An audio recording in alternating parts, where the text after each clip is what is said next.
Hi, everybody, and good morning to you. Good morning from Finland. And I don't think we have many Americans with us at the moment. They're finishing up their Thanksgiving Day, which this year has occurred with special stress surrounding it. But I certainly am happy to see many of you here from other parts of the world, and I welcome you. Um We'll be continuing our work with the treatise on cosmic fire. And it is,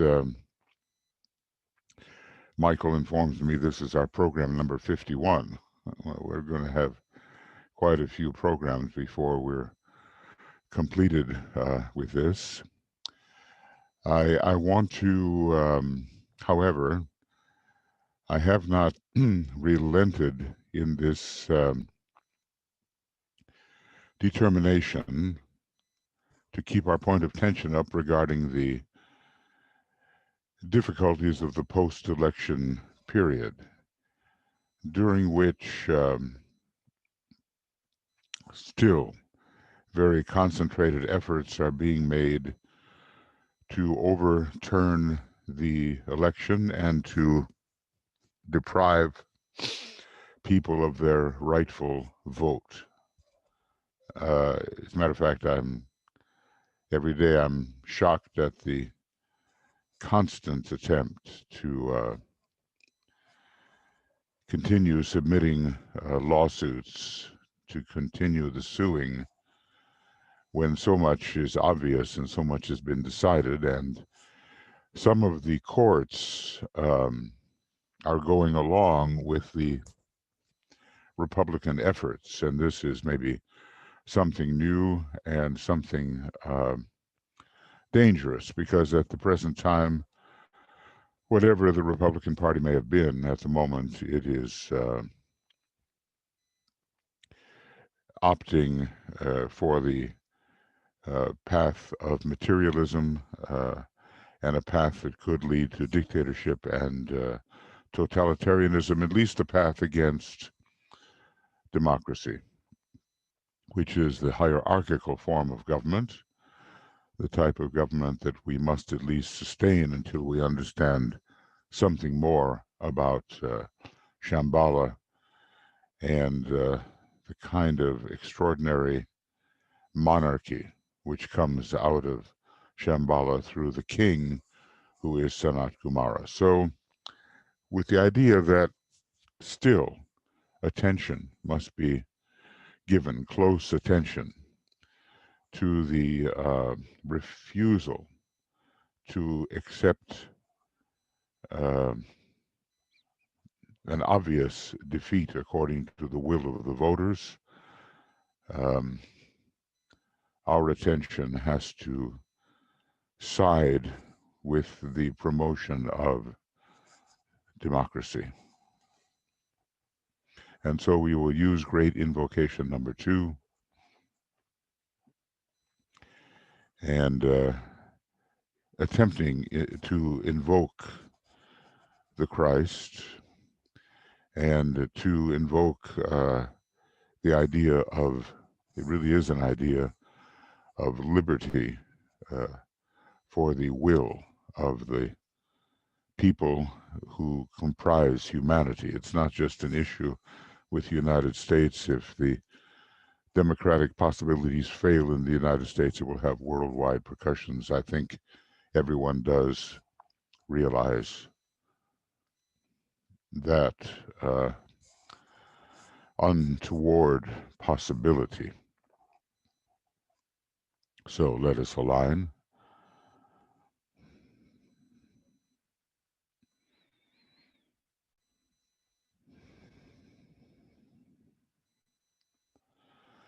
And let us realize that working within Shambhala are these 3 great beings, that we call them the Lords of Liberation. Liberty, equality, fraternity are names we have given. And they must be invoked. It's not a question of worship, anything like that. It's a question of invocation for the welfare of the planet. That is the purpose. Let the Lords of Liberation issue forth. Let them bring succor to the sons of men. Let the rider from the secret place come forth, and coming save. Come forth, O Mighty One. Let the souls of men awaken to the light, and may they stand with massed intent. Let the fiat of the Lord go forth. The end of woe has come. Come forth, O Mighty One. The hour of service of the saving force has now arrived. Let it be spread abroad, O Mighty One.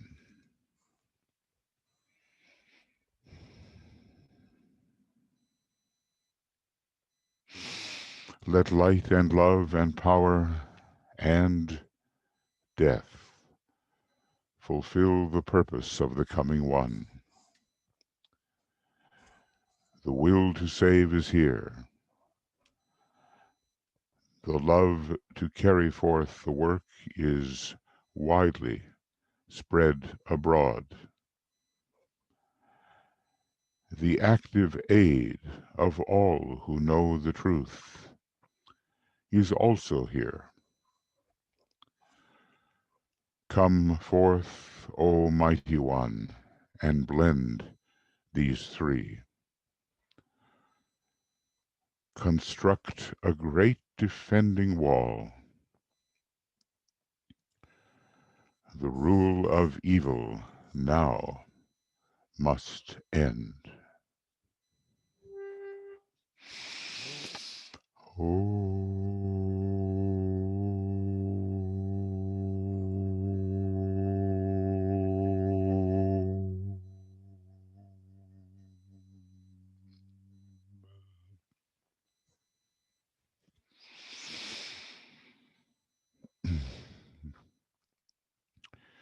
And more people have joined us. Just want to say hi to you.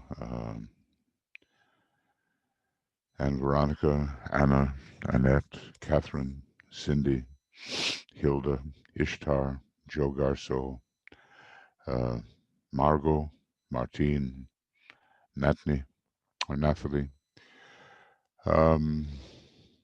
and Raja Lakshmi, Risto, Tia, Vera, Senaidi, and Tuya and Michael as host and co-host.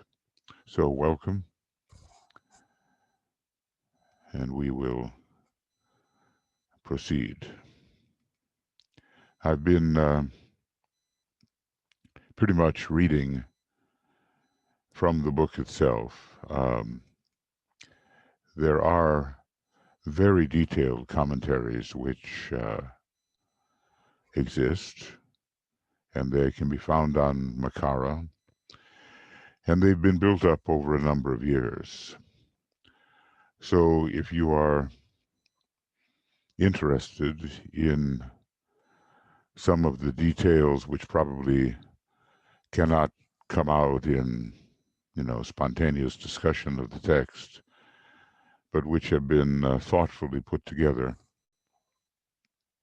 from years already, then just go to Makara and you can spend some of your study time. Always there has to be study.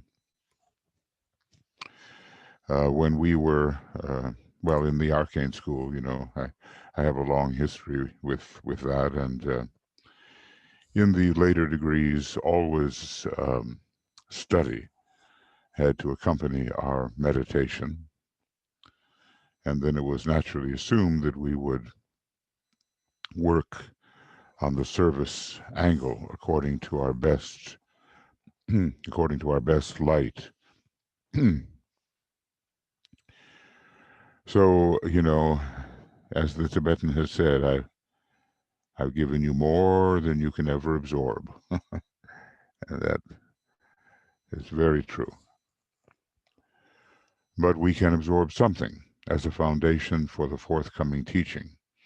Nobody has to know it all, and even what we have been given is a little fragment of the immense, ageless wisdom.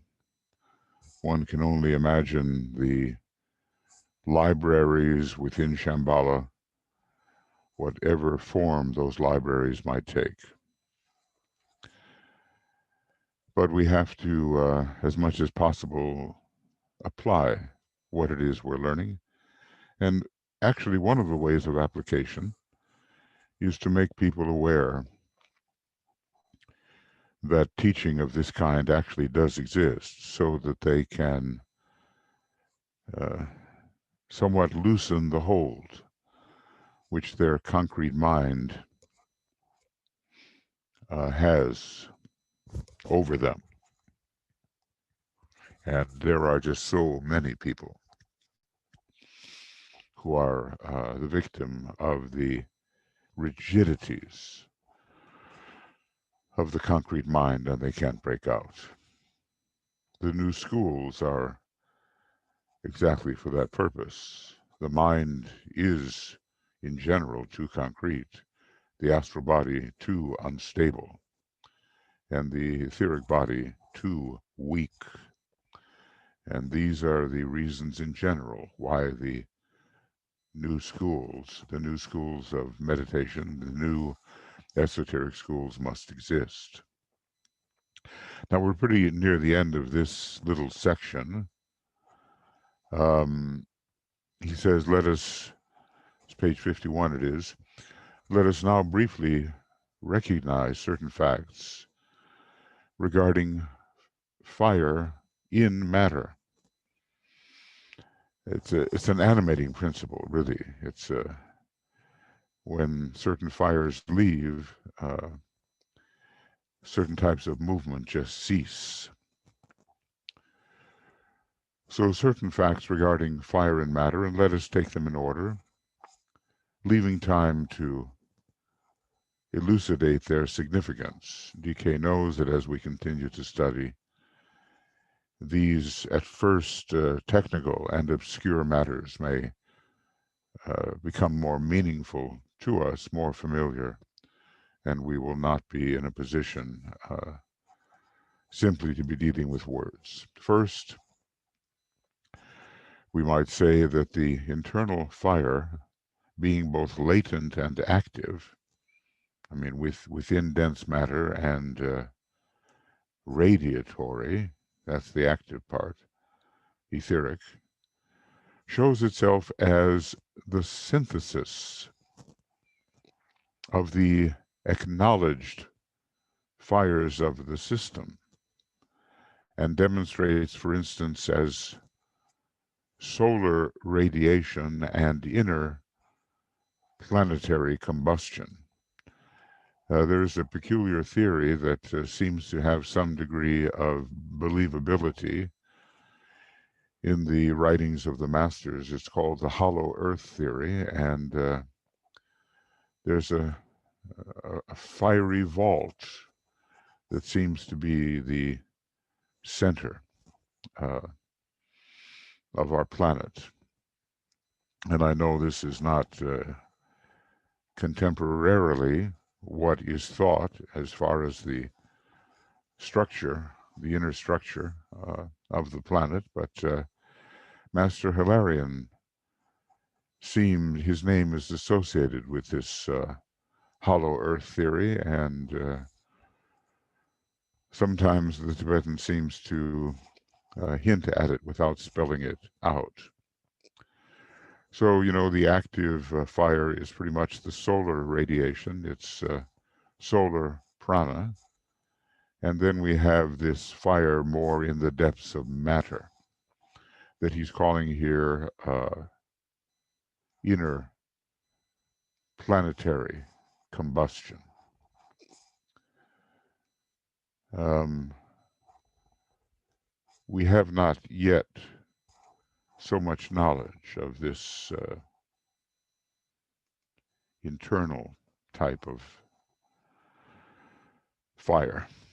But we do know that there are certain categories of Agni which are involved in it. And the category we're talking about here are denoted as Agni Chaitans. We also have, the astral Buddhic Agni Suryans and the lower mental, higher mental Agnish Vatas, but they all have Agni before them. And Agni, of course, means fire. Okay. This subject has been somewhat covered by science and is hidden in the mystery of physical plane electricity, maybe, the very lowest type of electricity. A true fifth ray initiate will understand the further extensions of electricity and how the structure of the different planes and the structure of different forms of matter are dependent upon electricity, considered in its higher aspect. So anyway, science has covered radiation, maybe not yet prana, but coming to that point, and certainly the heat within the planet, the interplanetary combustion. I think with a physical body such as that of the moon, both types of that radiation no longer exist. There is a decaying process, but not real inner fire, interplanetary combustion. So, somewhat the physical plane electricity, mystery thereof, deals with this. The mystery of physical plane electricity, which is an expression of the active internal fires of the system and of the planet, just as inner combustion is an expression of the latent internal fires. They are of a lower order, and they have more to do with the density, matter in its denser aspect. We have to remember that the phenomena we call etheric are actually material, and eventually the etheric body of planets will be the true physical body, and the latent fires will have dissipated, and that form of matter which is very dense and external will have dissipated. The latent fires. These latter fires are to be found in the interior of each globe and are the basis of all objective physical life. So we are sustained by these. In our dense physicality, we are sustained by the latent fires. And increasingly, the active fires will come into awareness, the full range of them. And during the Aquarian Age, there will be much more knowledge of how to wield these superior physical fires. It's just the beginning now for us, just the beginning.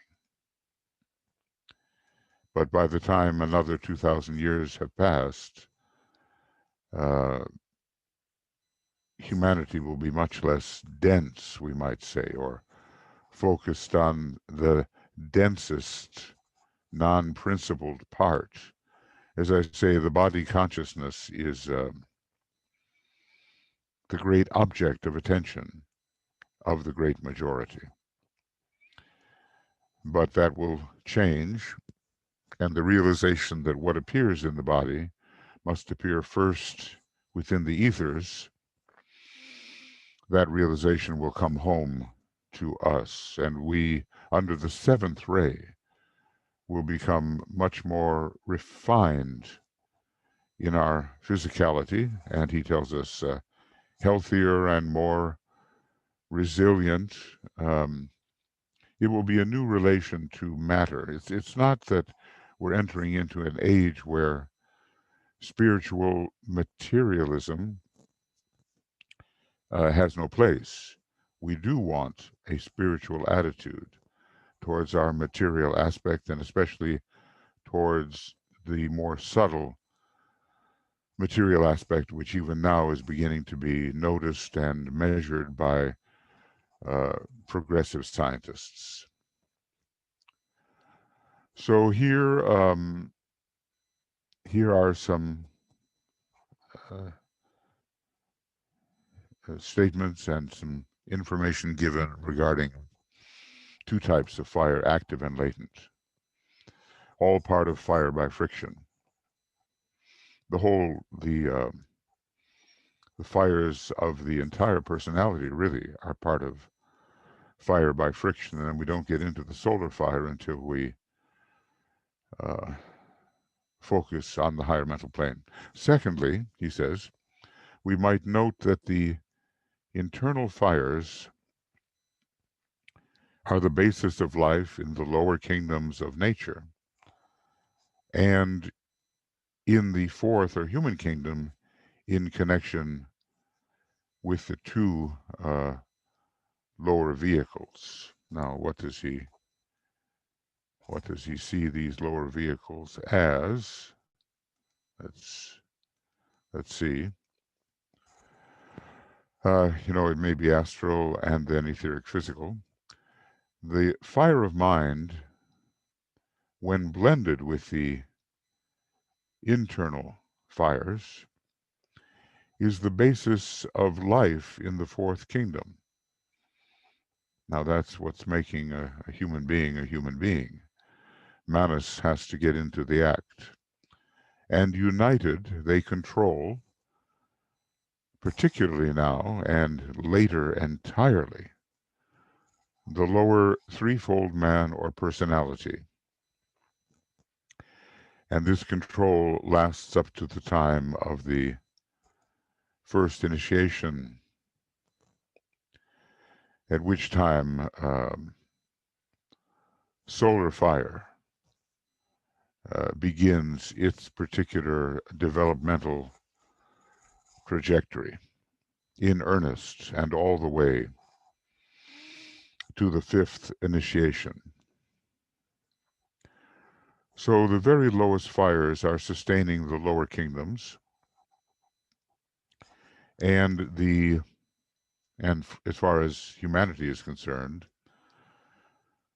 the two lower vehicles. And maybe he's counting, etheric and physical. He may be splitting them as two lower vehicles. Solar fire does have a particular connection with the astral conditions, and monadic fire has a particular connection with mental conditions. So the fire of mind, when blended with the internal fires, which are both latent and active, is the basis of life in the fourth kingdom. It allows us to have our repeated incarnations. The impetus coming from the soul brings us into cyclic appearance upon the physical plane, wherein we are sustained by these internal fires.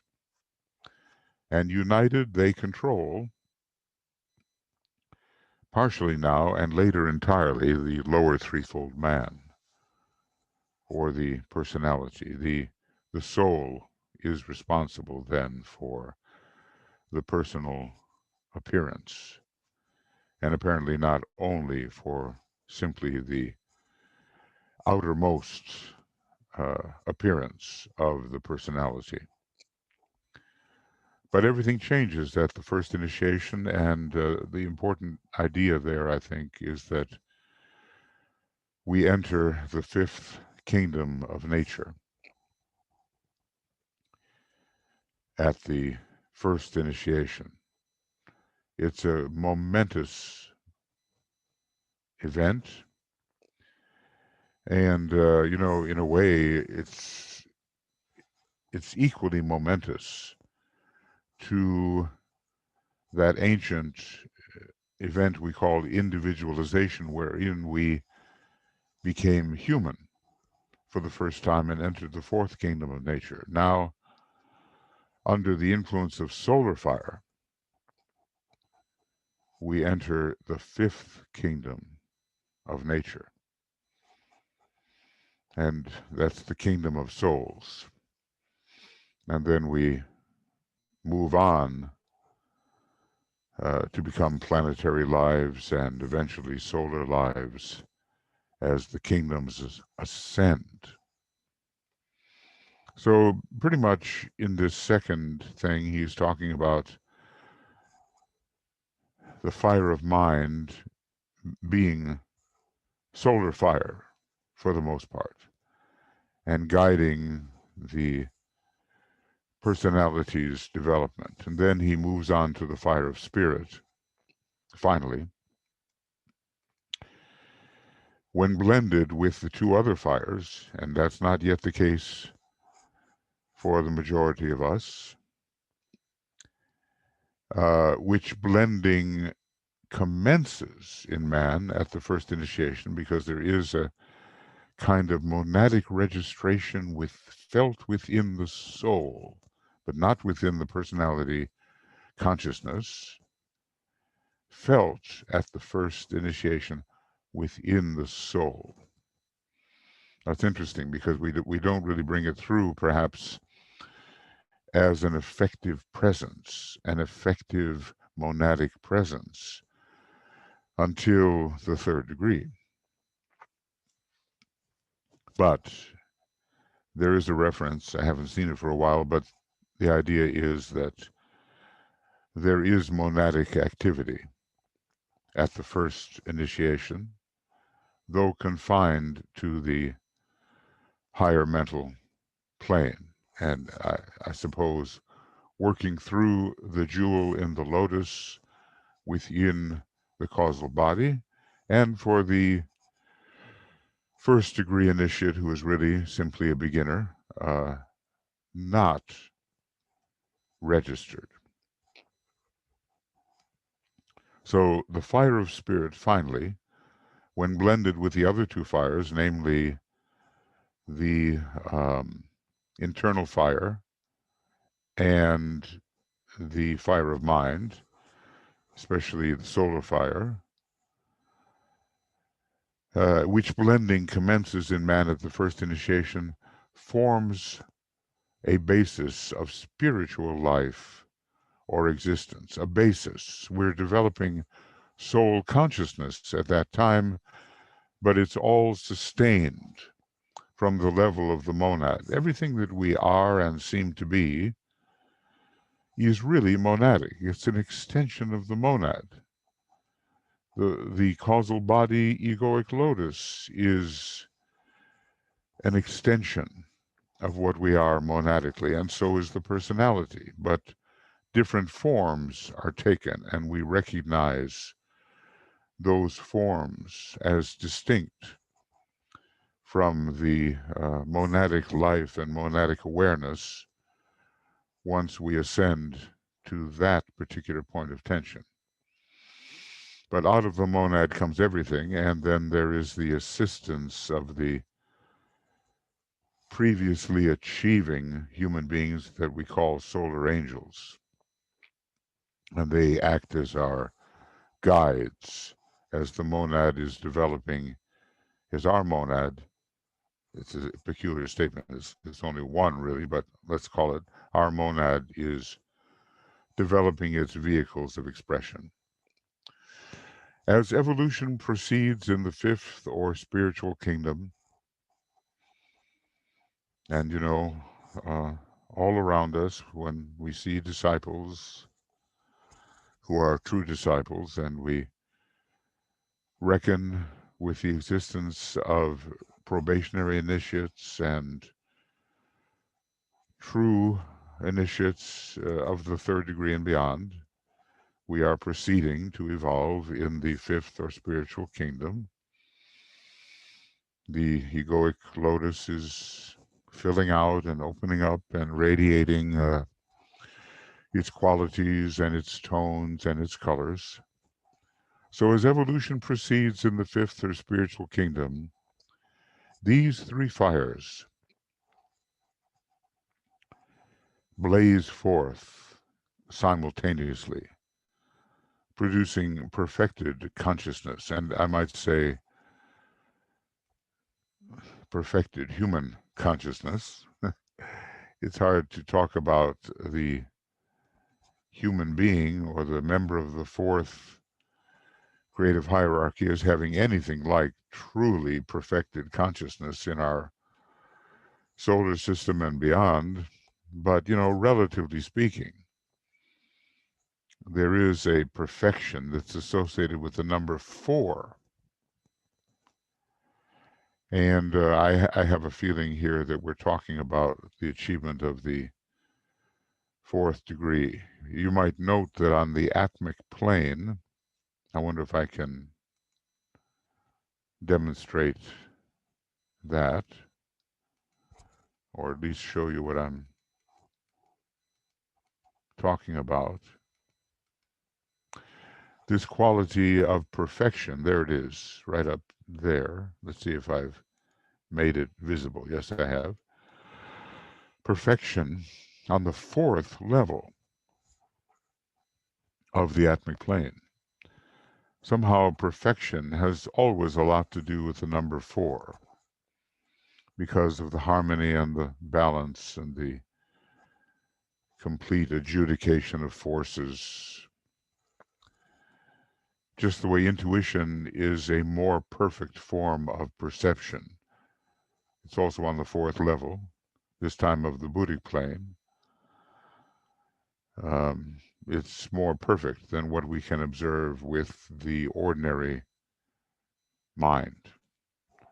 So my point is perfection and the number 4, and maybe in this case the 4th initiation, do go together. And when we say that things go together, that means they have a natural affinity to each other. And they can be grouped in patterns. And the second ray, being the ray of the divine pattern, helps us see the many, many patterns which eventually will, in the lower worlds, reflect the arrangements, the archetypes of the higher world. So anyway, the fires blaze forth. And, in that blazing forth, there is a certain destruction of the middle principle, as we have discussed it. It doesn't mean that solar fire leaves us. We still have it. But it's not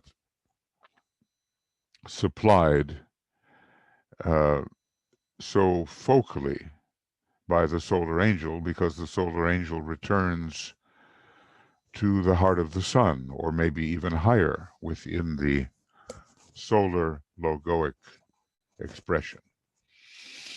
So as evolution proceeds in the fifth or spiritual kingdom, these three fires blaze forth simultaneously. It's sometimes like called, the bursting open of the 3 petals of synthesis, revealing the jewel.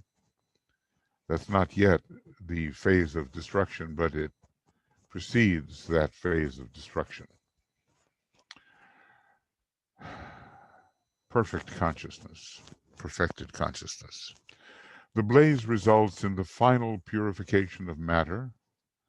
Oh my goodness, Black Friday is after me. I can't quite get rid of it. There we go. Uh-oh. This is peculiar. I'm sorry that, yeah. This is one of those unique shopping days which brings out all the worst in the human acquisitive nature. It's okay, Michael, because you're sharing your application and not your screen, so we're not seeing those pop-ups. Okay, that's good. Well, Black Friday tried to corral me. Anyway, the blaze results in the final purification of matter and its consequent adequacy. Because, you know, we will have vehicles that are part of our Maya Virupa once we create a will-created body. Okay, but there is a great transmutation, purification of matter through which the higher principles can work.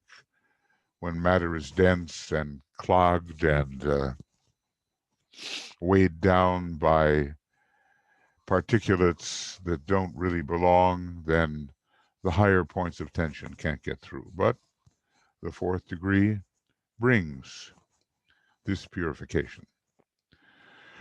At the close of manifestation, it brings about eventually the destruction of the form and its dissolution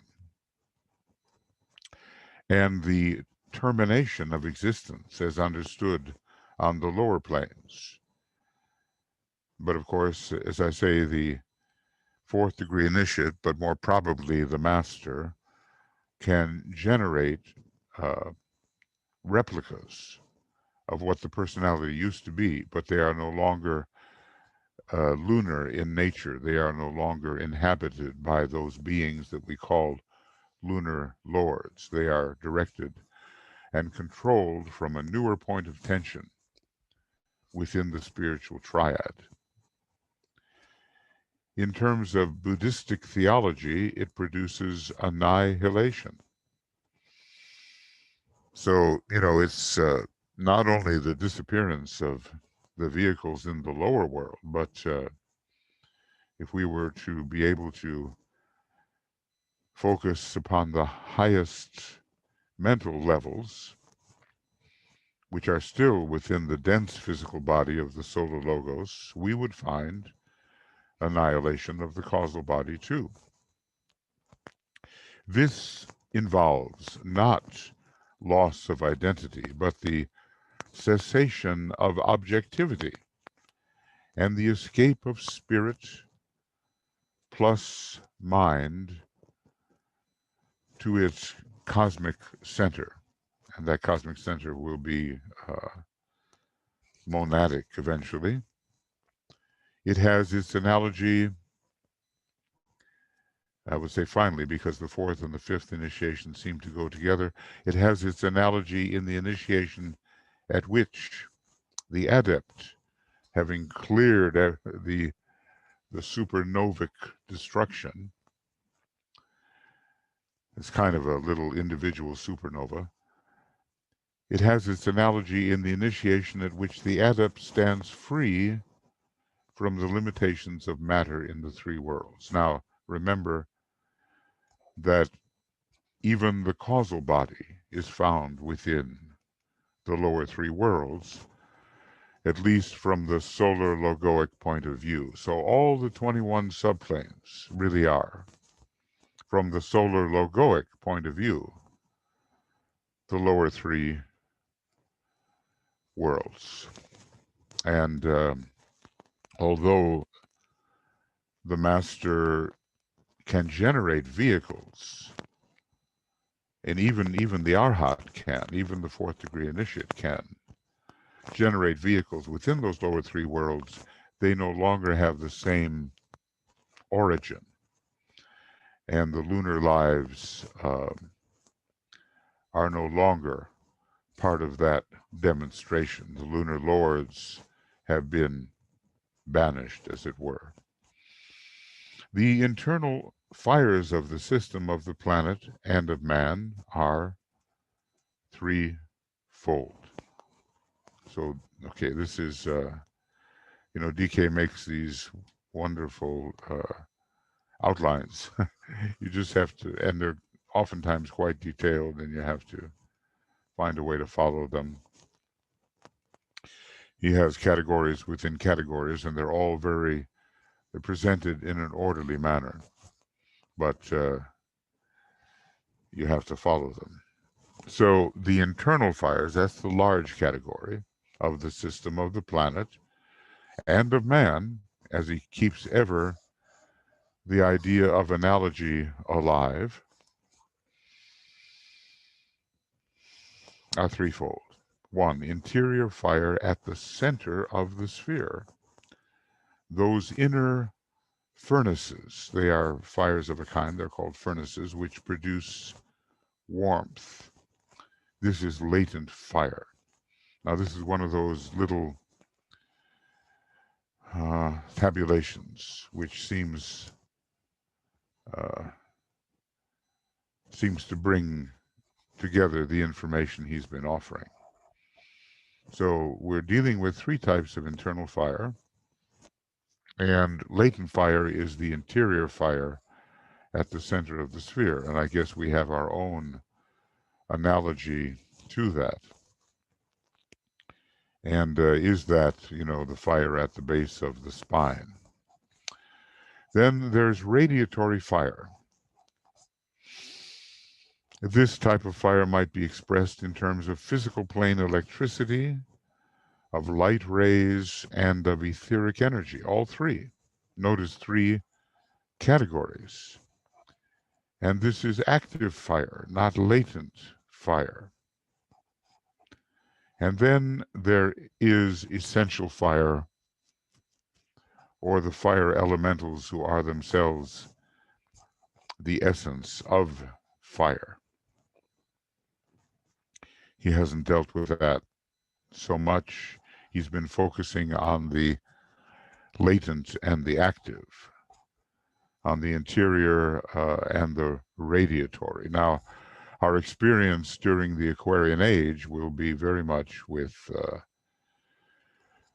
radiatory fire and its conditioning effect upon latent fire, the fire that sustains the bodily nature, which now we think of as so much ourselves, so very important, so indispensable. We really are, in our assessment of the fires, we have a deeply materialistic attitude. But it's necessary because the outer vehicle is necessary as part of our redemptive mission as a monad.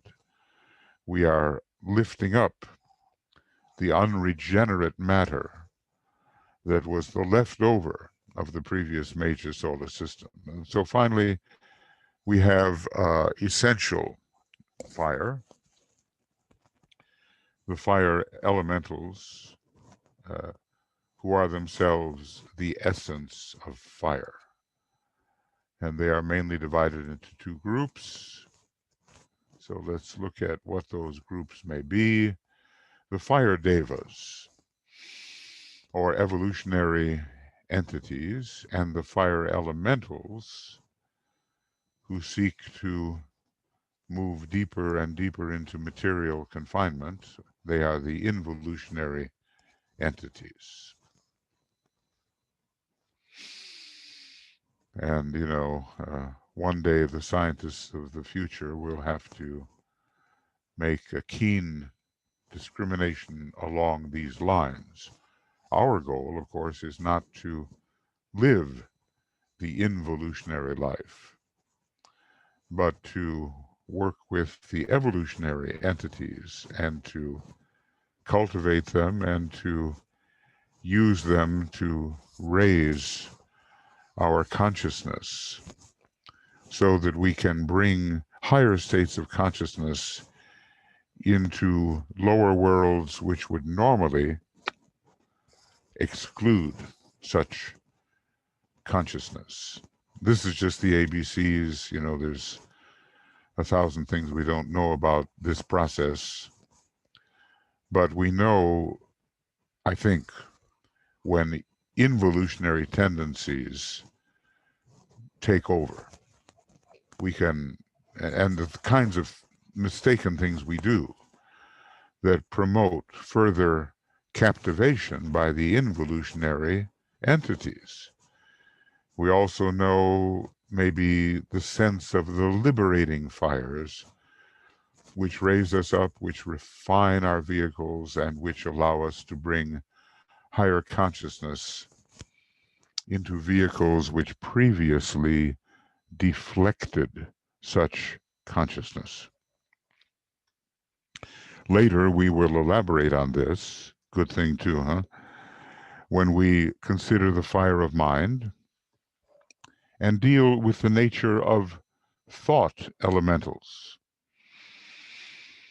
All these elementals and devas are under the control of the fire lord Agni. Now, Agni seems to have certain scope depending on how we describe this great lord. He is, from some perspectives of description, the personality nature of the solar logos. And his life, therefore, embraces the lower 18 cosmic subplanes. In other words, how can I put this? Not just these kinds of subplanes, and here the dotted line shows us the 18 lower subplanes. At least it's divided here on the physical and mental planes. Since there is no division upon the astral plane, he's not bothered to delineate the subplanes. But anyway, from the dotted line downward, there are 18. But we're talking about cosmic subplanes, and each one of these that we call our normal planes are actually cosmic subplanes. He has not shown this on the cosmic astral plane. What would we do with it anyway? And he has not shown the cosmic subplanes on the cosmic mental. But in information elsewhere given, he has told us that the causal body of our solar logos, at least, is found on the first cosmic subplane. So we know that these unarticulated areas are filled with 7 cosmic subplanes and probably some kind of division between 4 lower cosmic subplanes and 3 higher. In any case, Agni, one of the ways of describing Agni is as that being who works through the 18 lower cosmic subplanes and is in effect the personality of the solar logos. Just the way our own little personality works through the 18 lower systemic subplanes. 4 on the lower mental, 7 on the astral, and 7 on the etheric physical. Anyway, we're going to be dealing with thought elementals, and then, of course, with the nature of magic, because the building process is a magical process, and it's taking place at first on the mental plane, as we gather when we read A Treatise on White Magic carefully. When considering him, Lord Agni, and his kingdom, the subject can be taken up at greater length. So he is hinting. You can only imagine what it is that DK truly knows. I was dwelling upon that, and he is giving us ABCs, which are too much, really, for us to assimilate, and yet the ABCs that he gives us imply a stupendous, wide-ranging knowledge in depth, which he has achieved. So, we're really standing on the shoulders of a giant here in terms of his knowledge of the structure of our planet and solar system and local cosmos. And we have to realize that we've been lifted up into a point of view which would never be ours without the impartation of such a teaching from such an expert. We might point out, however, that our first two statements concerning the internal fires, express the effect that fire entities have upon their environment. Now let's see if he's...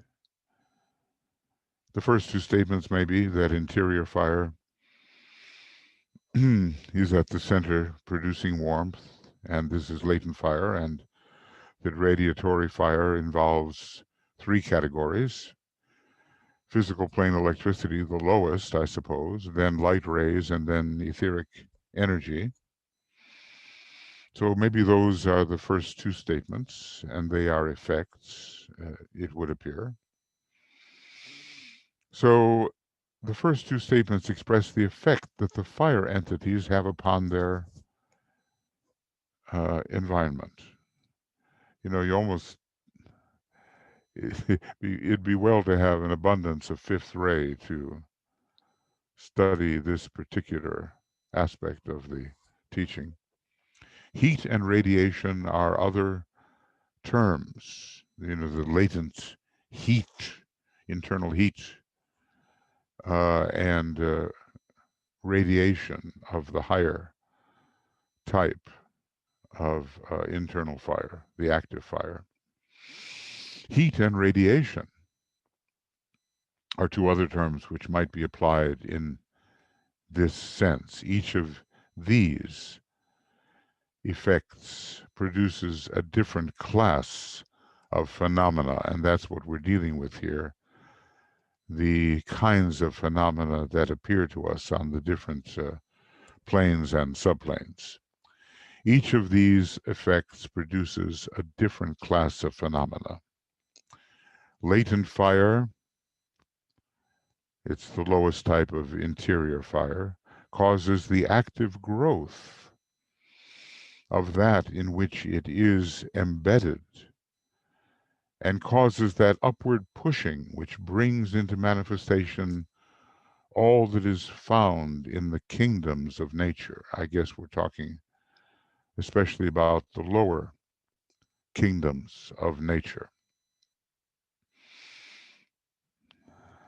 And radiatory fire causes the continued growth of that which has progressed under the influence of latent fire to a point of receptive to the radiatory. Now, I guess what he's saying here is that latent fire has to do its work before there is the ability to be influenced by the radiatory fire. That's what I'm judging this to mean. But you see how carefully we have to proceed because he's using terms in a very specific manner. And, we could get confused concerning which terms are applying to what. So hopefully we will not become confused.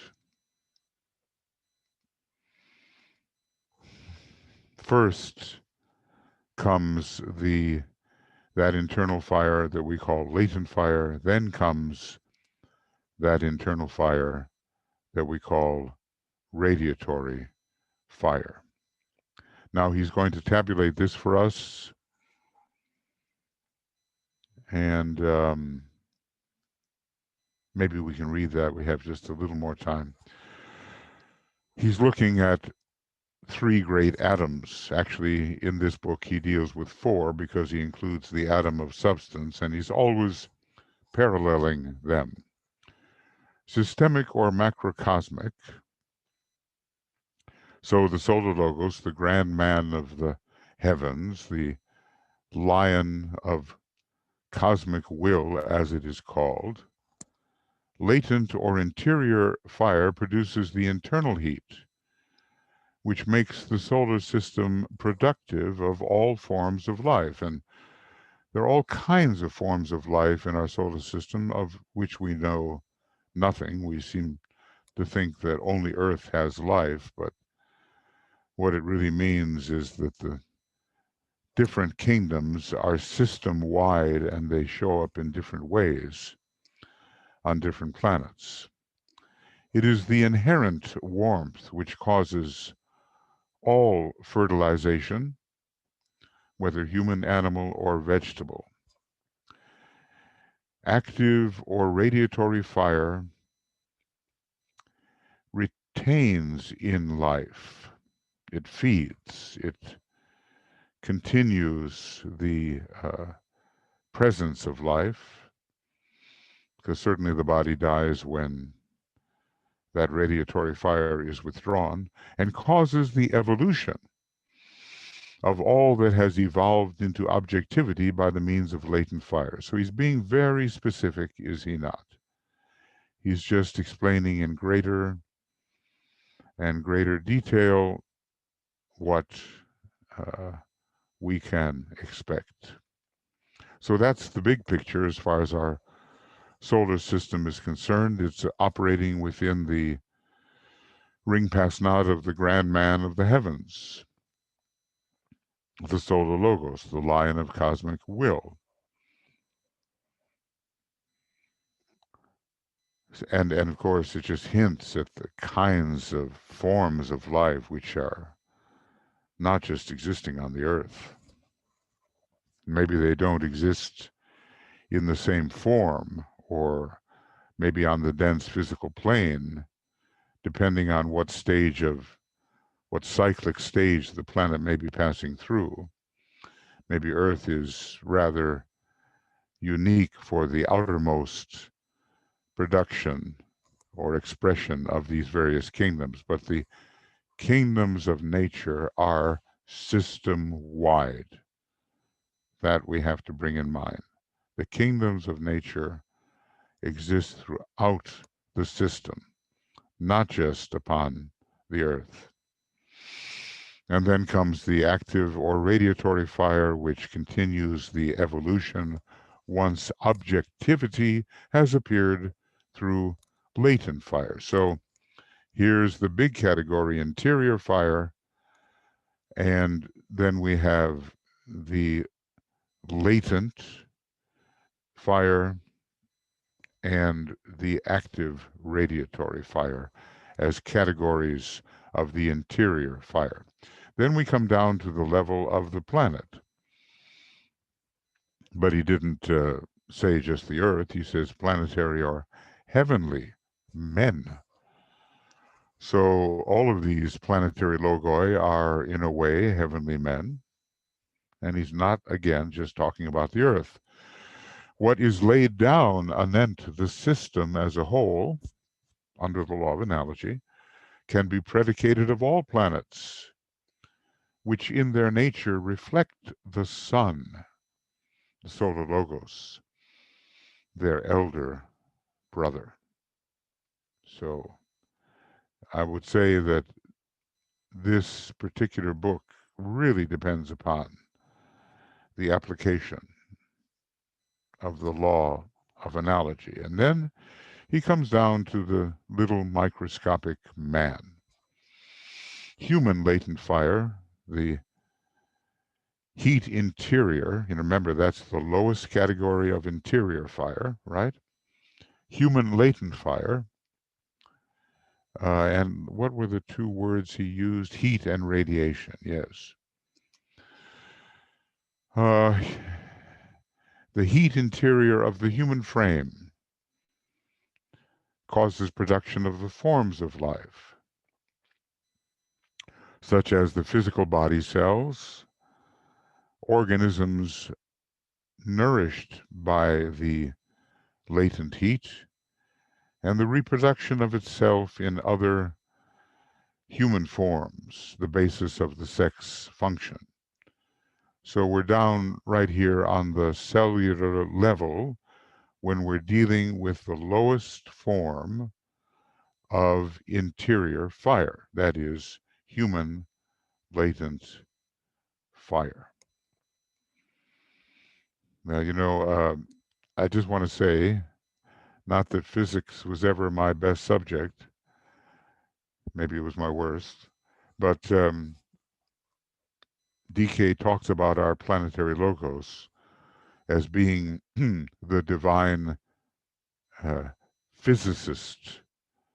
And we really have to understand a lot about dense materiality to make our way progressively on our planet. Human radiatory or active fire.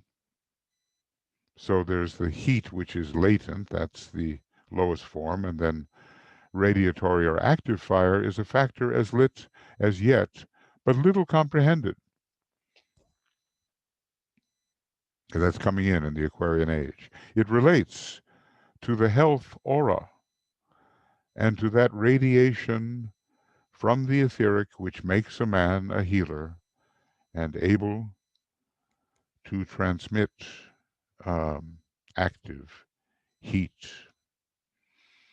That apparently active heat plays a big role in the healing arts. So I'll just try to distinguish these things. I wish I could. There is a way I know, and I've done it before, where I might have to talk to someone about it, how to make kind of a ghost copy of the book, and you can write within it. Of course, then it tends to clutter everything up. But at least you can make your notes and not get lost. So maybe I'll be asking one of you how this is done.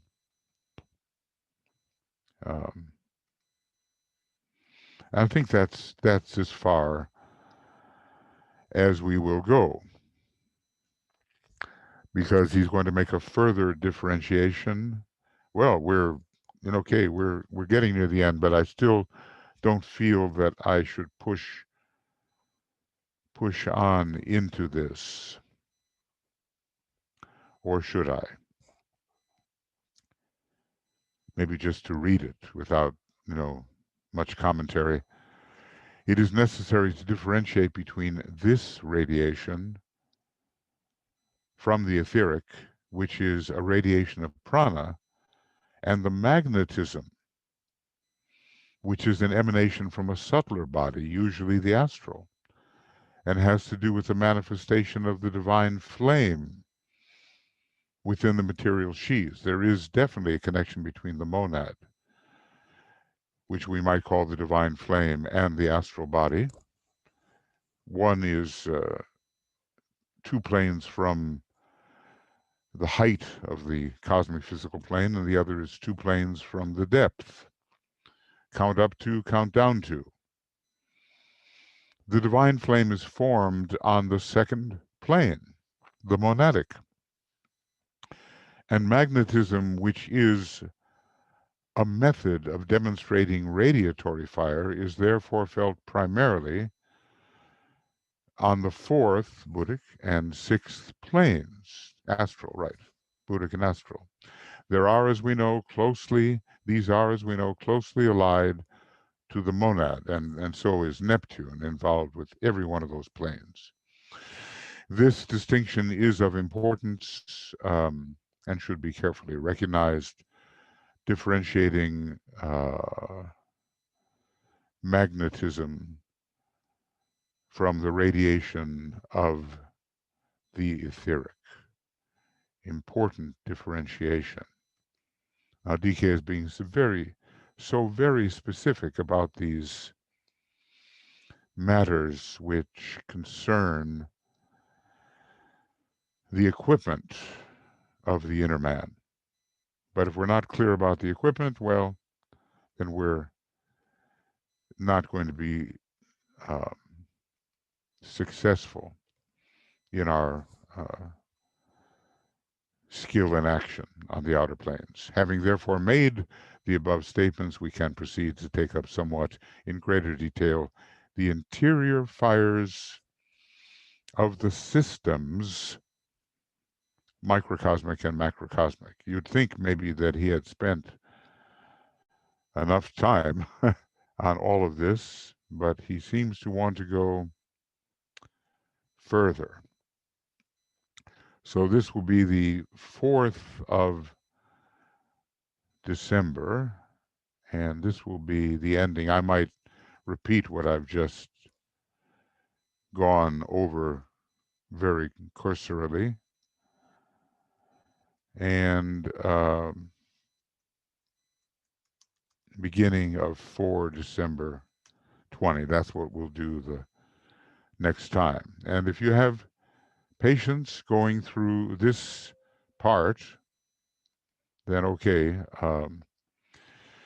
you'll feel like you're in heaven when you're studying solar fire and electric fire, which seems to liberate us from the heaviness of all these very material distinctions which he finds to be necessary as a foundation. So we've been studying interior fire in 2 categories, the lowest being latent heat, the highest being active radiatory. And we are now distinguishing these most external fires from the magnetism, which is really an emanation from the monad and involves the Buddhic and the astral plane. So we're using the 5th ray quite a bit, and we'll try to, keep these facts as he is presenting them clearly in our minds. Okay. Now, do you have anything you would like to discuss, rather dealing with this rather scientific approach? I don't offer myself as a scientist. I really at this time don't have a whole lot of 5th ray in my system. I have had, and we always have these momentums from the past. We have legacy rays, and these rays carry over from when we were using them more actively, and they seem to form part of our present equipment, even though they are not especially being emphasized. Eventually, we have to learn how to work on all the rays. Remember that this book, A Treatise on Cosmic Fire, is written on the 3rd ray and on the 1st ray, but not on the 2nd. But you can't really help it. There's always going to be the 2nd ray because it is the great synthetic ray. And you may there's some people who just rebel against, their mind rebels against this kind of information, against training on the fifth ray of particularity, we might call it. And they said, oh, it's just reading Cosmic Fire is about as exciting as reading a 19th century text on botany. You know, they don't find much in it. But we are all of different types, and if we can stand it for a while, to get the foundation of the fires that we are dealing with all the time in these most illusory of worlds, then we will have a better basis for proceeding, and we'll be able to work more practically. Obviously, DK knows all these categories of energy, and he can manipulate them if he wishes, and use them to good effect. And we are undergoing a kind of training that will teach us eventually to do the same. Okay, any thoughts, questions, comments that you would like to offer here? Yes, Michael. Martine has shared, I was shocked when I was young by a case of spontaneous human combustion. Hmm. Does DK say something about it? It is an enigma for science. No explanation. DK, as far as I know, at this present time, I'm qualifying, unless he's hinting in a way that I have not picked up, does not say anything about it, but Master Moria does. And he talks about that disaster, which is known as the conflagration of the centers. They're bursting into flame. Apparently, just too much energy to be controlled, and it ends up literally burning up the vehicle. He doesn't. He just says we have to guard against the conflagration of the centers, and he doesn't tell us too much about how to do that, except I would say, to keep our aspiration in due bounds. DK does talk about sixth ray types, that related to Mars, of course, dying of their aspiration. They long so much to be in a non physical world, a more heavenly world, that they literally die of their longing. But he doesn't say they burst into flame. He just says they depart, they leave, they're no longer held, and you can imagine that they have pushed it too far. So Moria does hint at that. He also has a pharmacopoeia. He talks about the Agni Yoga pharmacopoeia, and he advises the use of, I think it's soda, bicarbonate of soda, baking soda, and milk to nourish the centers and, in my view, keep them regulated. It's amazing the types of medicines that Moria is suggesting, of a most specific and concrete nature. And I am remembering, I had to travel 4 hours a day to work at the arcane school, two going and two coming, and I just was always listening to Agni Yoga or the Tibetan, and it reminded me of those times when I went to various apothecaries in New York City and acquired some of these substances that Moria was recommending as part of the pharmacopoeia, the treatments, the medicines connected with advancing the psychic energy in the Agni Yoga work. And soda was one of the big things. You might go to the Agni Yoga um, website, and it doesn't have the kind of search engine unless it's changed, which is uh, as comprehensive and easy to use as the search engine on the Alice Bailey CD-ROM. But if you put in the right word and don't put in next to it the wrong word, you will find the places in the teaching where that word showed up. And soda is one word you might want to use in relation to the stabilization of the centers. I think there's no question but this spontaneous human combustion does exist. And obviously, it's fires out of control.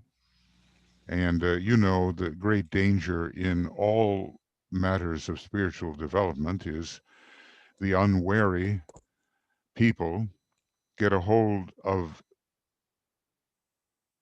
an ambition to make rapid progress, and they force and force and force the issues, meditating upon certain centers in a concentrated manner which is not sanctioned or would not be sanctioned by a wise supervising teacher.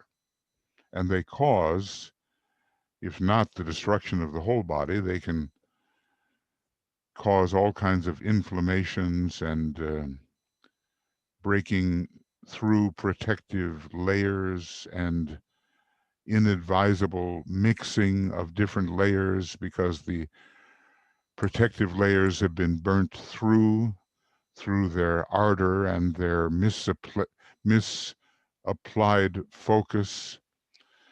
So, the old kind of second race saying to make haste slowly is advisable.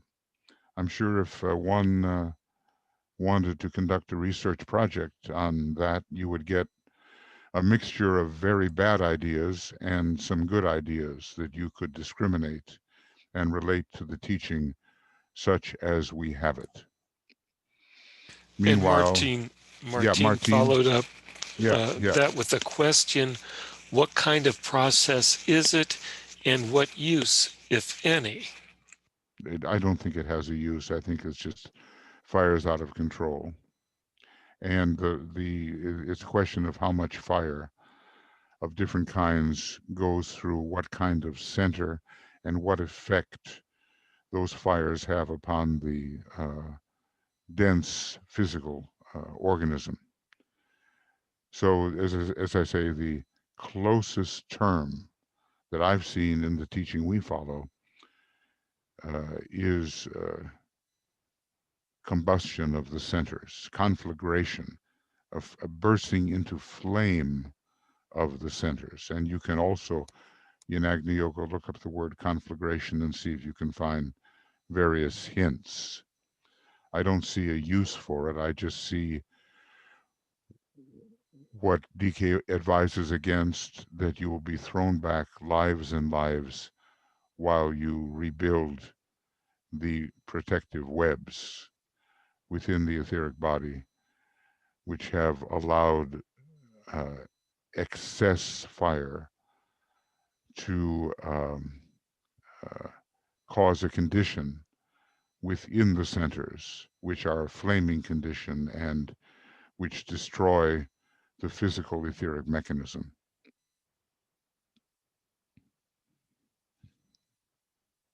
And next from Sanjay: possibility that we can transform our very serious, deep personal crisis into a spiritual opportunity for the world.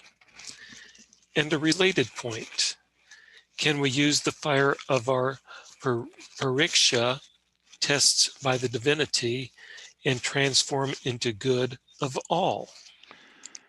Well, maybe I can address a little bit to the first questioning. I'm not familiar with the terms in the second.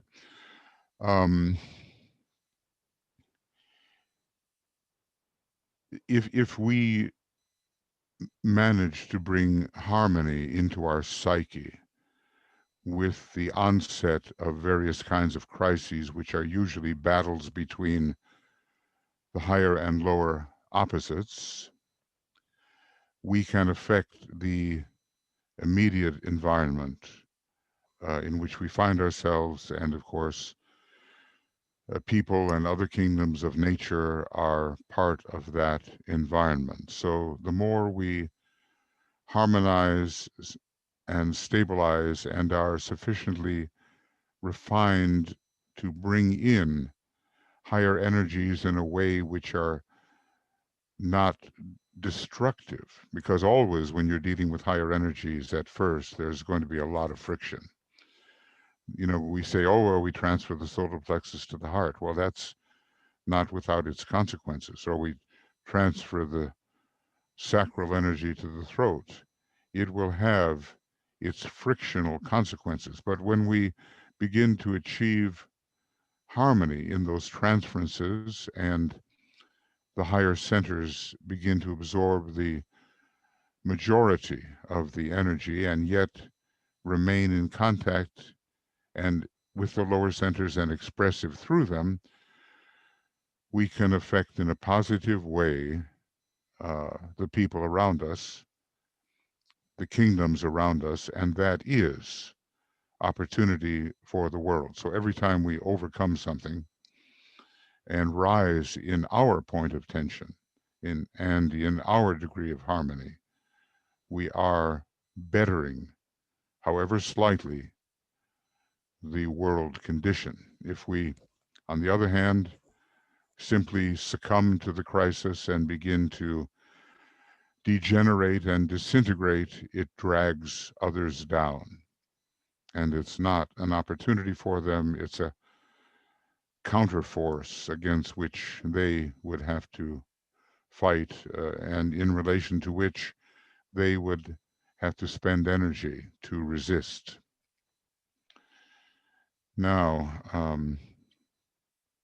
tests by divinity, one would have to say maybe um, more about that. In a way, we're always being tested by the angel of the presence within us. That is a more divine aspect of our nature. I mean, everything is divine in a certain respect, but it exists at a higher point of tension than our personal nature. And when those energies make their impact and bring in the influences that are characteristic of them, the lower nature experiences this as a test. And again, I could say that if we pass the test staged by the soul, and oftentimes when Pluto or Scorpio uh, are prominent in our chart, whether natally or whether prominent because of a particular cycle through which we're passing, these tests will appear at such time. And the test is about, can we recognize the higher energy? Can we decide for adherence to the higher energy? Can we tame the lower of the pairs of opposites pulling in the opposite direction? And can we regulate and harmonize those lower energies to become aspects of the higher energies? Now, one of the things DK says, that the higher aspects of the personality ray become a subray of the soul ray, a subray, not necessarily the only, but a subray of the soul ray. And eventually all contrary indications which would thwart, which would stop, which would block the infusion of soul energy, those tendencies are transmuted, and uh, with that transmutation and the transformation, the test is passed. And whatever we can do for ourselves in an unselfish way to refine our vehicles is going to be contributing to the good of all. So every one of us has a struggle, and we are members of the fourth kingdom, the struggling kingdom. Sometimes DK refers to us as the struggler. He was even talking about that. I was doing some work in Letters on Occult Meditation last night. The struggler, he calls us. And as members of the fourth creative hierarchy, we are the struggler. If we can make good on our struggle and bring it into harmony and prioritized control, whereby the lower is definitely regulated by the higher, we will contribute to the good of all by contributing to the good of even a few. So in my view, yes, we can contribute in that way. And thanks, it's nice to hear that, as you say, namaskar and pranam from India to all from Sanjay and the family members. So thank you. And where can you get reading material? Well, the very first thing is get the CD-ROM or get the Tibetan's books and follow the Tibetan in terms of his, voluminous presentations, and it will take years. It will take years. And then I've written or spoken a lot of commentary on Makara, makara.us, www period makara.us. And you can see what I've thought, at least, which may not be what you think, okay, but whatever, about some of the things the Tibetan has written. I've been able to cover some things, such as the rays and initiations, that whole book, and all of esoteric astrology, and all of treatise on white magic, and all of initiation, human and solar, and many sections from esoteric psychology, not so much from esoteric healing. It's not so much my line, but there is indispensable information found there. And in the Glamour series, we're working our way through the book. And many are the comments on old commentary sections, which are written in that picturesque and poetical language which the Tibetan has offered us as he has translated from the still more ancient languages. So on Makara are many, many commentaries, and you can see what might appeal to you. But of course, the first thing is the Tibetan. One has to read in depth the Tibetan. And one of the ways I do my commentaries is to read his text. So at least you're getting that. And along with some of the things I think about the text that he has written, which you may or may not find useful. I mean, my commentary. But Makara is the place to go, and increasingly on Moria Federation Esoteric Education, which is on YouTube, Moria Federation Esoteric Education. There's a lot that is posted there, and the music on esoteric subjects is found there. the various solar fire rituals, a lot of material that you can occupy yourself with over years if you wish to. We can never do it all, you know. We can we can never do it all, but we can begin. Okay. And I have put in links for the Agni Yoga homepage, for the Great. Lucis Trust homepage, and then there are a number of websites for the Theosophical Society. Yeah, you know, it's if you can, I would say this too. Maybe you know about it, but our colleague Francis Donald is offering monthly um, programs on the Secret Doctrine and also on the Big Manly Hall book monthly, the Hidden Wisdom. Uh, uh, it's that big book. I never get the title straight, but The Secret Teachings of All Ages. he's calling it that.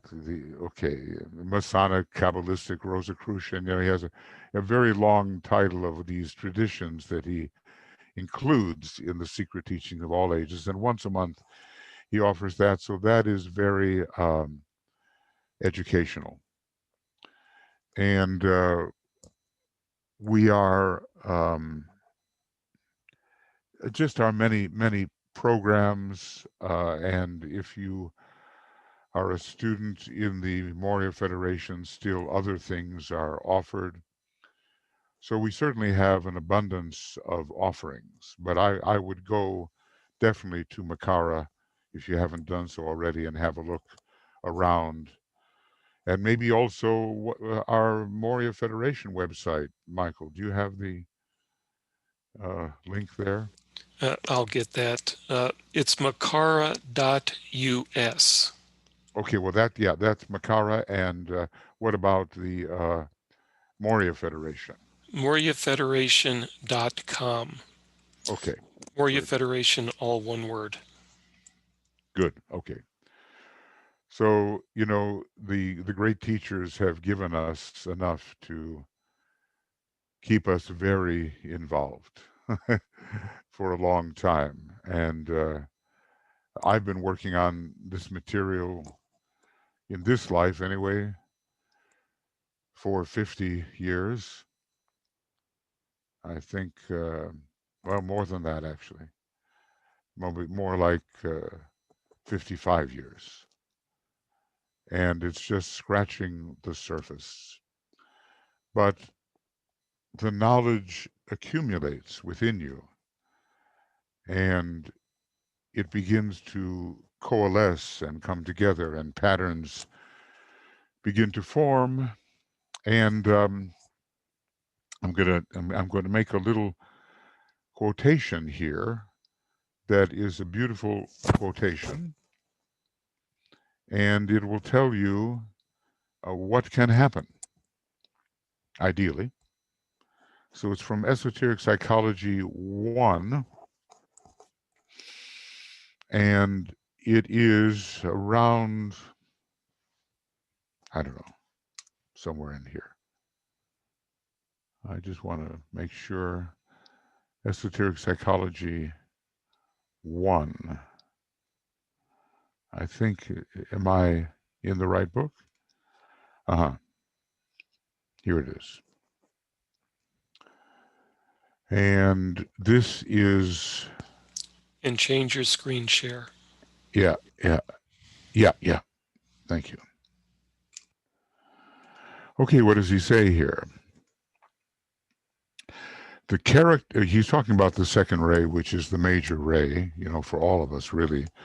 Whatever else our rays may be, on our planet, it's the soul ray, and in our solar system, the second ray is the personality ray and the soul ray, and maybe ultimately the monadic ray of our solar logos, a very great heart center in a cosmic logos. And he says the characteristic method of approaching the path for this type would be by a close and earnest study of the teachings till they become so much of a part of a man's consciousness as no longer to be merely intellectual knowledge, but a spiritual rule of living, thus bringing in intuition and true wisdom. That's page 203 and 204 of Esoteric Psychology, Volume 1. And basically, if we study with sufficient application and depth, our intuition, our buddhi, our wisdom is triggered and developed. And we move beyond intellect. Intellect is good, and we always need it, but we move beyond it into the transcendental mind of pure reason.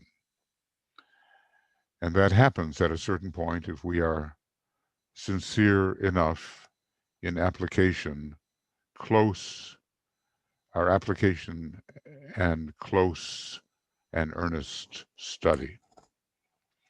So I recommend, we must read the Tibetan's books because he is, given as temporarily, at least, the messenger of the masters. He has a strongly Mercurian vibration. He's connected with Gemini and with Mercury, and he has given us an expansive teaching in depth, which I don't find that we can acquire from other sources. Of course, he helped Blavatsky along the way in the writing of the Secret Doctrines. So, in a way, H.P. Blavatsky was his first secretary, his first amanuensis. Alice Bailey, even more so in a certain respect of how they work together. And something's coming up around the year 2025 in a way that we don't know how to fathom yet, but a third installment of the teaching is coming. Okay. Next, we have a question from Raja Lakshmi before we get to Vera. And Raja Lakshmi asks, how to find out our soul ray. Now, I put a link into the chat box for the PIP3 test. Good. The PIP3, for 40 years, well, look, the best and most reliable way is to have the master tell you what it is. Then you won't make mistakes. And people were always making mistakes. However, through the study of esoteric psychology, and you might want to read my books on the tapestry of the gods, and through the taking of this kind of inventory, personal soul inventory that we call the PIP3, it's gone through many incarnations now, you might come closer to estimating what you think it is.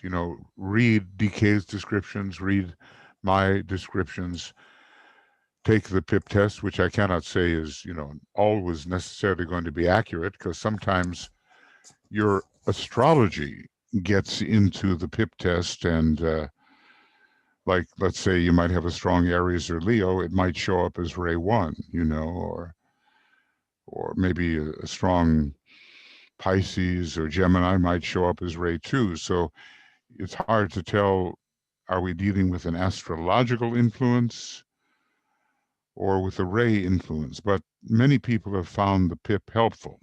Now, in the old days, starting from 1986, which would be 34 years ago, we gave seminars that we called 7-ray seminars.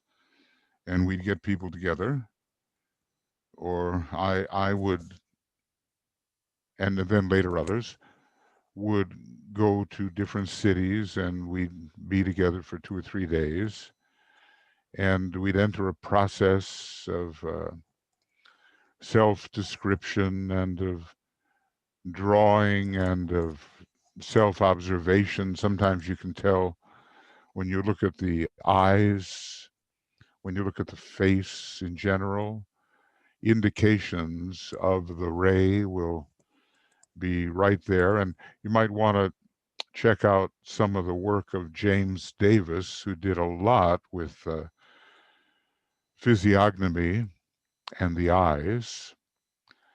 There are just a lot of different ways to get a little bit of a handle on the ray. And also, you want to look at the kind of work you've done in the world, and if there's been a life crisis where you switched your vocation, from what to what did you change? You know, he said if a person has been trained as a scientist, maybe I knew a man, he was trained as an organic chemist, and he was a very good one.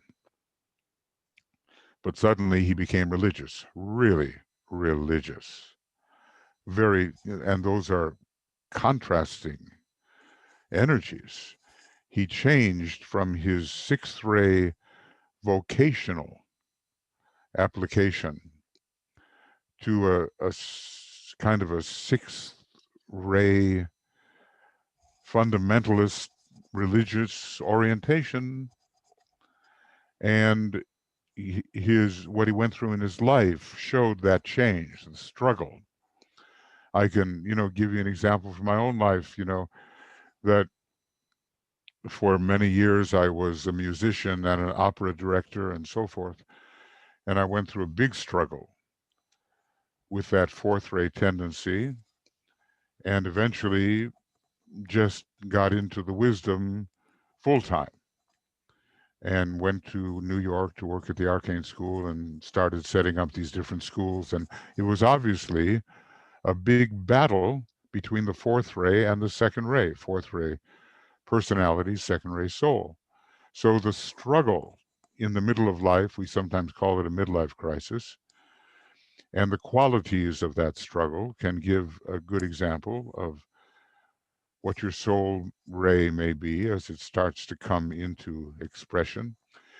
Right now, there are a lot of different ways of approaching what might be the soul ray.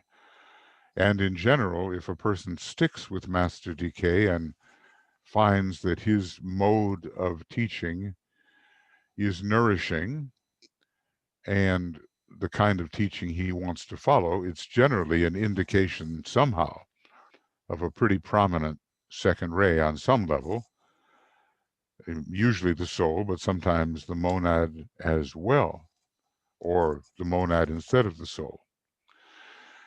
So I couldn't give you only one method of ascertainment. DK promises that in the future, the rays will be capable of, here's the word, expert diagnosis.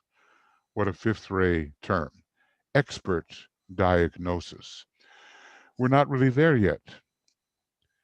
And when we think we have a ray formula, we propose this, we propose that, it is speculation, and we observe how it works. We gather evidence from our life to confirm or deny our particular estimation. And oftentimes when we have seven ray seminars or in the conferences that we've had, we have these we joke with the word, we call it revelations. Revelations. What have you noticed in the past year that would confirm or deny the ray hypothesis that you are using? And so from an assembly of those many methods, as life goes on and as the years pass, I think you settle into a ray estimation of your ray formula, which seems to work for you. And you hold on to it and work with it until something may prove that it can't be that, or something may prove that it's exactly that. It takes time and it takes application. But one thing you should avoid is just don't believe any teacher, including myself, when I say, this is your ray, bang, bang, bang, bang, bang, because all kinds of mistakes are made. If and don't believe in anybody channeling the Tibetan in such a way that through that person the Tibetan is giving you your rays. Don't believe it. Work it out yourself. Think about it, and you'll be on a much more solid uh, footing, foundation, than if you depend on others to tell you what your rays are. The others may suggest, I have observed thus and so about you, which in my mind seems to correlate with this particular ray. And I go into that quite a bit in my books on Makara, which you can just download free of charge, Tapestry of the Gods. It's going to take some work. It took me a long time before I settled on the particular rays that now I believe are uh, pretty accurate. And don't forget, rays can change, especially in the latter part of life, that you may end up in this life with a personality ray, which is going to be your personality ray in the next life. So there are little things you have to observe, and maybe clarity will result. Okay. And, and next, Vera, thank you for your patience. You may be able to unmute yourself now. Yes, Uh-huh. I did. Okay. Hi. Well, Okay. before I ask my question, I can only say that all those recorded webinars and commentaries on Makara are absolutely priceless. I download them, listen to them wherever and whenever. For Okay. example, the previous person asking question about the race structure. Your series about techniques of integration, fantastic. It gave a lot of practical clues to what might be our makeup. But now my little question. Recently, I came across with name Michael Scott, and in Wikipedia found that he lived in the 13th century, I think, mathematician, astrologer, visiting the European courts and learned people. Is he known in the esoteric circles? It reminded me Saint Germain. Uh-huh. This, hmm, Interesting. Interesting. Michael Scott. We have we don't know how many pseudonyms he may have had.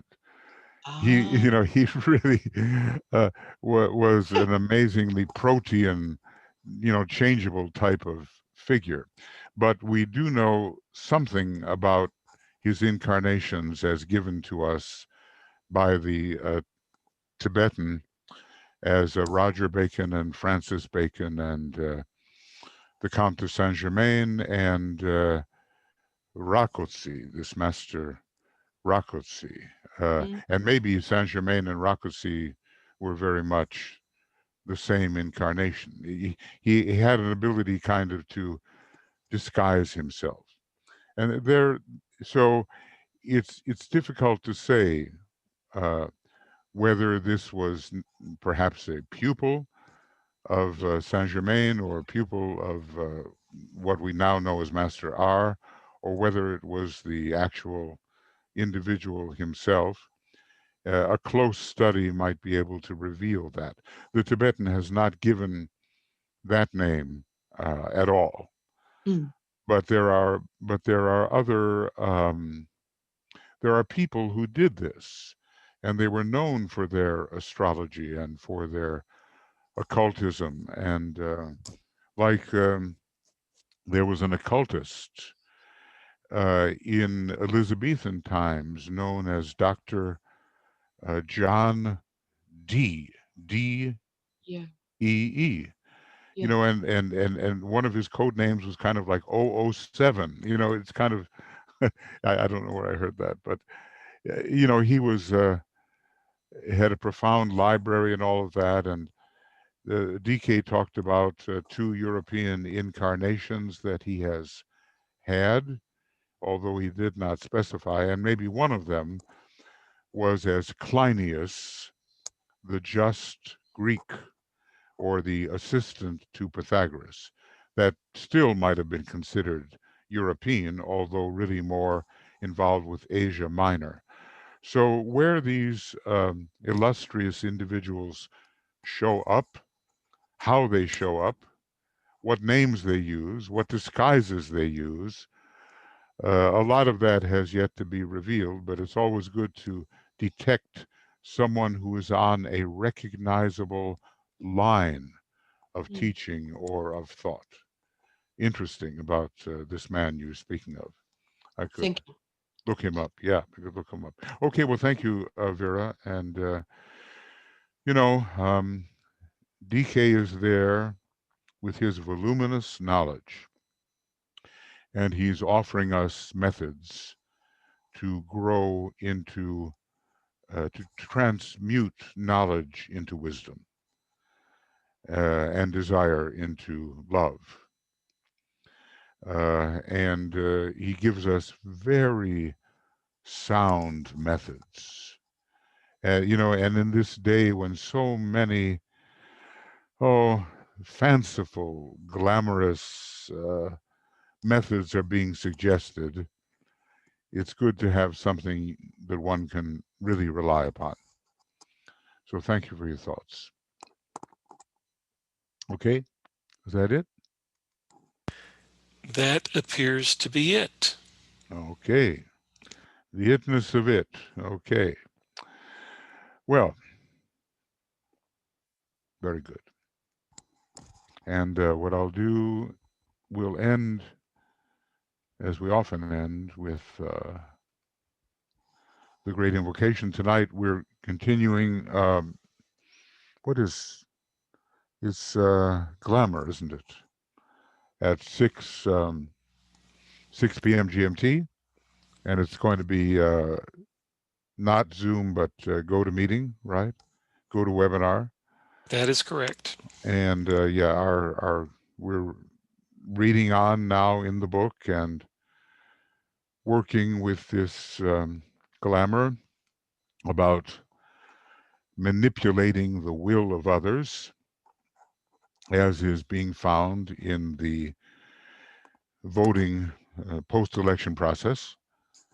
And we're doing our little bit to try to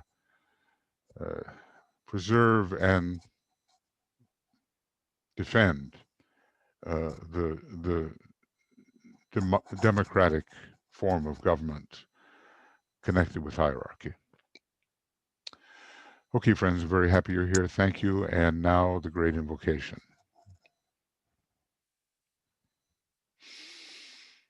From the point of light within the mind of God, let light stream forth into the minds of men. Let light descend on earth. From the point of love within the heart of God, let love stream forth into the hearts of men. May Christ return to earth.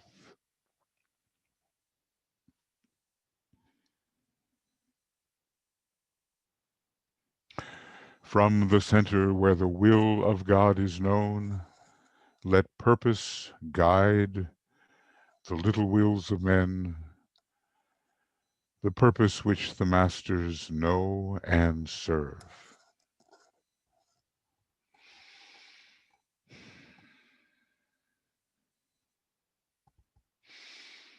From the center, which we call the race of men, Let the plan of love and light work out, and may it seal the door where evil dwells. Let light and love and power restore the plan on earth.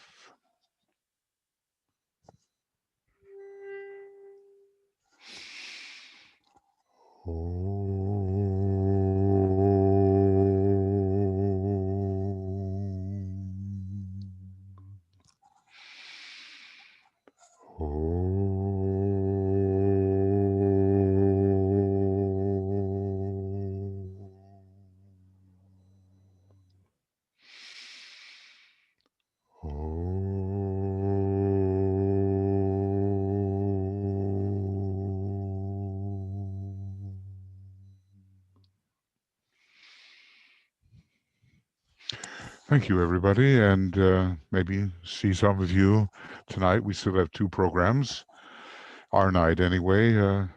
So Glamour coming up, and then the USA Vigil, still much needed. Lots of love from all of us on the communications team. Many blessings, and let us persist. See you soon.